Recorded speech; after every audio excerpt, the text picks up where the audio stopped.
Welcome to the Upper Peninsula of Michigan for the third and final round of the MaxTech Championship presented by Donza del Sol, one of the oldest rallies in the USA, the Lake Superior Performance Rally. This finale is going to be epic with top drivers from California to Portland to Maine and Ohio and everywhere in between. This year has a slightly different format from recent years with almost 100 miles of stages held in just one day with cars scheduled to finish after midnight. So in addition to almost half of the rally being at night, the long day of competition will test the team's endurance and perseverance as well. The weekend started off with technical inspection and registration on Friday afternoon, followed by a spectator-friendly practice stage at the Michigan Tech University's Research Center test track. Most of the competitors shook down their cars, tuned for the change in altitude from their home cities, and worked on getting used to their cars. The day begins with a park expose, which will be followed by 2 runs through a Super Special stage. Super Specials are typically a man-made course designed for spectators and sponsors, but here it's more of a road around a local gravel pit in Houghton. Stages 3 and 4, Menge Creek and Herman, will be held just to the south of the Quinawa Bay and will be followed by the first service break of the day. The crews will then have an early evening leg of 4 stages for the second and longest leg of the rally. The final 2 stages of the event will be full-on night stages, with the first car scheduled to come through the finish just past midnight. Doug Shepard and Karen Wagner were the first to start the Super Special. Doug has won 2-wheel drive at this event multiple times and has been competing at LSPR since the 1970s. He started out a bit cautiously on the 2 gravel pit stages, but got up to speed quickly, taking stage wins on the first 2 real forest stages of the rally.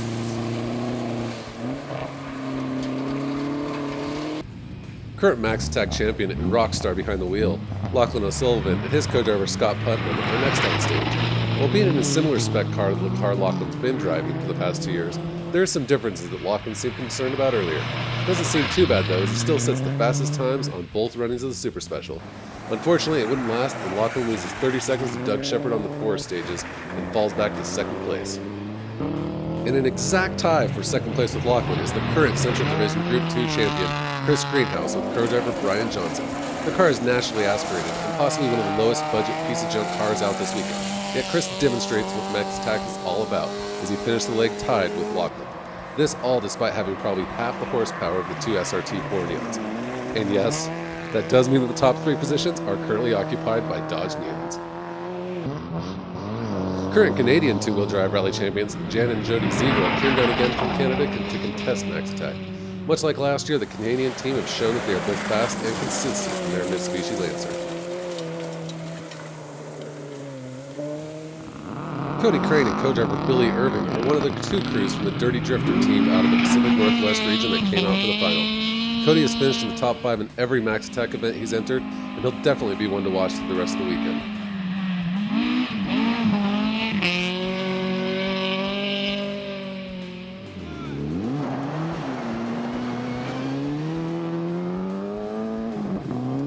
Eric Burmeister and Dave Schindel started the leg in 3rd place after the Super Specials, but have lost time in the forward stages and fallen back just a bit.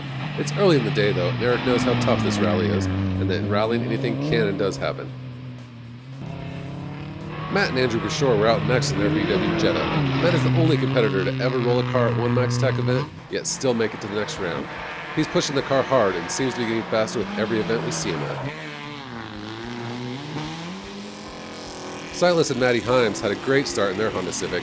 Unfortunately, out of view of our cameras, Silas hit a jump a little too fast and broke a half shaft and had to limp through the 2.5 stages.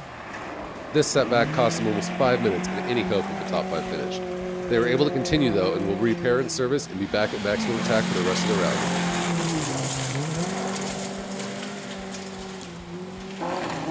Jim Scray and Colin Vickman are in their 1970s Datsun 510, have been pushing the historic class car to its limits.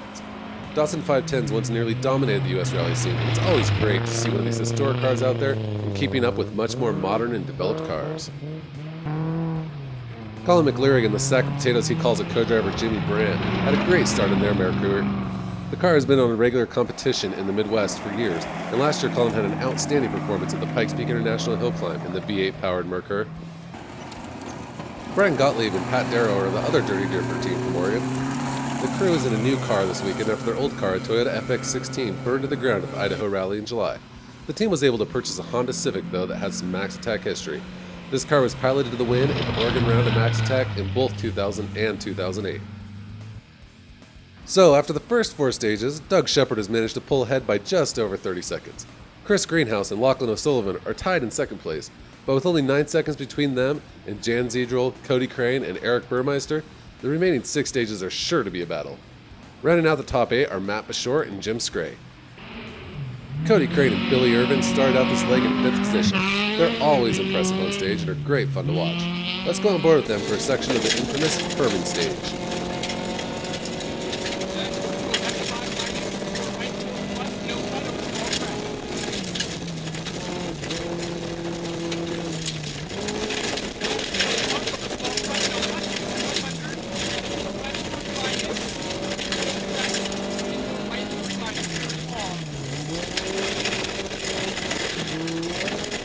Unfortunately, Cody's transmission loses all the gears just before the end of the stage and he was forced to withdraw. Cody's one of the most promising drivers in the nation, and many are hoping he's able to find some sponsorship to help him compete next year. Scott Sanford and brother Joel are out for the first time in their BMW 3 Series. Unfortunately, they went off the road midway through the first stage and were stuck and lost over 10 minutes. It was a good outing with the new car, and the team will be allowed to complete the rally for fun, but they are out of the competition. Another fun car to watch are another set of brothers, Mark and John Hoob, in the old-school VW Beetle. The brothers have been developing the car for the past few years and have finally gotten it reliable and been building speed ever since. Although they are sitting back in 10th place, they have been getting consistently faster and will be a team to watch in the coming years. Mike Murbach and Ben Slocum have teamed up for this event in Volkswagen Chip. Mike hasn't raced his car in a while, but they're looking quicker every stage as they come to grips with each other and with the car.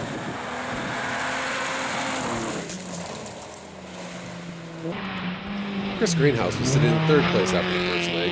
He's been absolutely pounding on the little yellow neon. Let's go on board with Chris for a segment of this leg. Over crest, into left 4 over crest, opens long.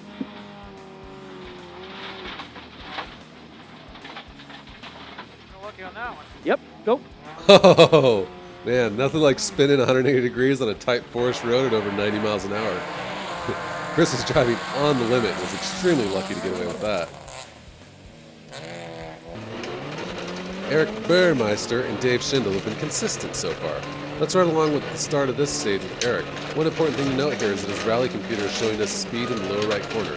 It lets you really see the speed that the Mazda Speed 3 is able to get up to in some of the fastest areas of the stage.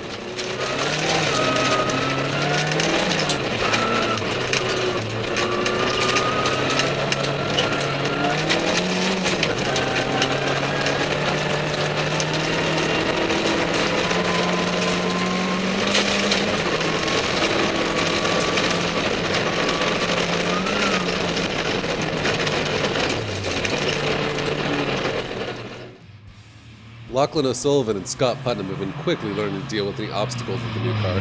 They kept swapping stage wins with Doug Shepard and Karen Wagner in the other Neon SRT4, cutting the gap at one point to only 20 seconds.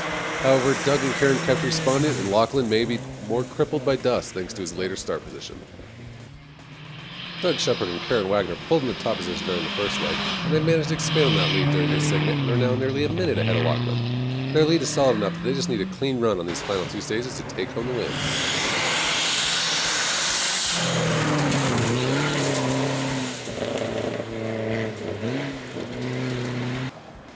So, after 8 stages, the leaderboard has been spread out even further. The top 4 are all separated by just under a minute. Chris Greenhouse has fallen back to 5th, but with just over 20 seconds between him and Eric Burmeister, Chris is guaranteed to be in full attack mode for the final 2 stages. The final 2 stages cover nearly 30 miles, and all will have to balance their competitive urges and the desire to finish. Matt Bashore is again showing his potential this weekend. His consistent pace will be reported with a 6th place finish. Great job once again. Chris Greenhouse has run a solid rally and will be rewarded with a 5th place finish, as well as winning the 2-wheel drive regional rally championship, was also being held at the same rally. Chris uses the whole road and shows some awesome commitment in his little underpowered Neon. Eric Burmeister is without a doubt one of the most passionate rallyists in the US. Let's get an idea of how tricky these night stages are, courtesy of the Contour HD in-car camera system in Eric's Mazda Speed 3.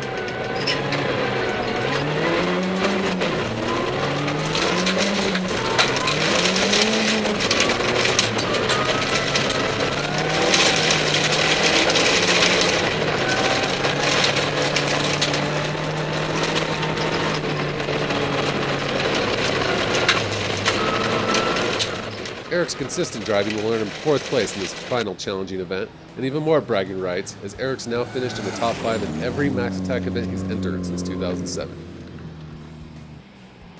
Jan and Jody Zedrel once again came down from Ontario to represent Canada and did just that with a 3rd place finish. The crew have been great ambassadors for Canada and the strength of their nearly production Mitsubishi Lancer, and hopefully they'll come down for future Max Attack championships. Lachlan O'Sullivan started out in the lead after the Super Special and has been fighting to get back to the top spot ever since. His consistent driving will be rewarded with the 2nd place finish, his first Max Attack event he hasn't won overall, but he still has won the championship and will take home the coveted Jake Himes Cup. Yeah, against Doug, I mean, it's you know, we each had our problems this rally, and it's very seldom that 2 rallies get to actually go, you know, stage to stage and no problems. We each had our problems. I got to hand it to the legend of Doug that he came through with his problems and minimized his losses, and he beat me fair and square. He had a great run. I wish it was tighter and closer. Without our dust, I think we put some really good times down. We won a couple stages tonight. You know, we got the Jake Himes Cup again, and that was what we came here to do. So we're very, very excited, very happy, and can't wait to have a beer at the hotel. Doug Shepard has been in a constant struggle to hold on to 1st place from the beginning. Doug is fast and smooth, and it shows in his in-car for sure. Crest, 100 crest, and L4. Caution, right 4, tighten, stay in. L4 minus opens, 70. Oh. Oh man, that was a hard hit. So hard it shut off their in-car system. Luckily it only caused cosmetic damage and they were able to continue on. So after 10 stages and 90 competitive miles, Doug Shepard and Karen Wagner are once again the winners of this round, and with this win, Karen will once again earn the Max Attack Co-Drivers Champion. You know, I don't have too much to say other than it's been a tough rally for us. We had a little bit of boost trouble. We found a tree and made a little bump, and then we just broke a half shaft about 3 miles ago and had to limp into the finish. But we're here, and I love driving these 2-wheel drive cars and attacking the forest. It's great. So after 10 stages and over 90 competitive miles, Doug Shepard and Karen Wagner are once again the winners of this round, and with this win, Karen will again earn the Max Attack Co-Drivers Championship. Lachlan O'Sullivan has again shown the caliber of his driving as he's clinching the Max Attack Championship and the awesome Jake Himes Cup with his 2nd place finish.